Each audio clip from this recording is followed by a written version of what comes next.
ఈరోజు కొవ్వూరు నియోజకవర్గం కొవ్వూరు అంబేద్కర్ సెంటర్లో కూటమి ప్రభుత్వం అధికారం చేపట్టి సుమారుగా 14 నెలలు అవుతుంది. ఈ 14 నెలల్లో అరాచకాలు, దోపిడీలు, మానభంగాలు, ఎదురుదిన కేసులు పెట్టడం, అదే రీతిలో ఇవాళ రాజకీయ కక్ష చేత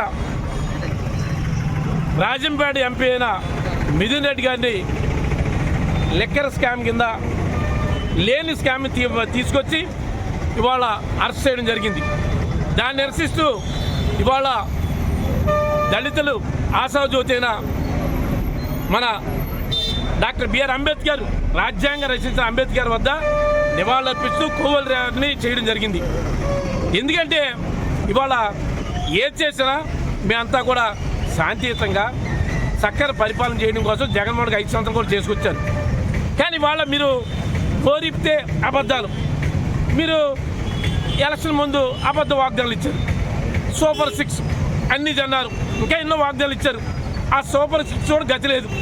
ఆంధ్ర రాష్ట్రంలో ఎక్కడైనా జగన్మోహన్ గారు ఏదన్నా కార్యక్రమం పెట్టి ధర్నాలు చేస్తుంటే, కార్యక్రమం చేస్తుంటే భయపడి తెల్లారి ఏదో ఒక పథకం వేయడం పూర్తి మంత్రంగా. కానీ దానిలో భాగంగానే వాళ్ళ జగన్మోహన్ గారు వెనకాల ఎవరెవరున్నారో వాళ్ళ మీద కక్ష కట్టి రోజుగానే నెలకు ఒకళ్ళు చెప్పిన పెద్ద పెద్ద నాయకులందరినీ వాళ్ళు అరెస్ట్ చేస్తున్నారు. దాన్ని నిరసిస్తూ వాళ్ళ కొవ్వూరు ర్యాలీని కొవ్వూరు నియోజకవర్గంలో పెట్టడం జరిగింది.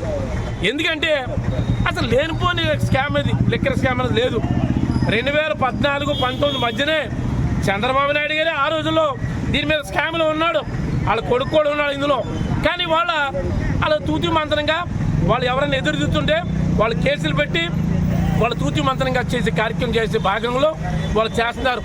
ఎక్కడన్నా ఒక రూపాయిన అవినీతి జరిగిందని పట్టుబడి ఉందా, ఏదో రుజువైందా? ఏది లేదు. కానీ వాళ్ళకి ఎదురు తిరిగిన వాళ్ళందరి మీద కేసులు పెట్టేస్తున్నారు, భయభ్రాంతులు చేస్తున్నారు. 1, 2 కాదు, ఎక్కడ ఏదో ఎదురు వచ్చి వాళ్ళ మీద కేసులు పెట్టడం. అదే తతంగంలో వాళ్ళ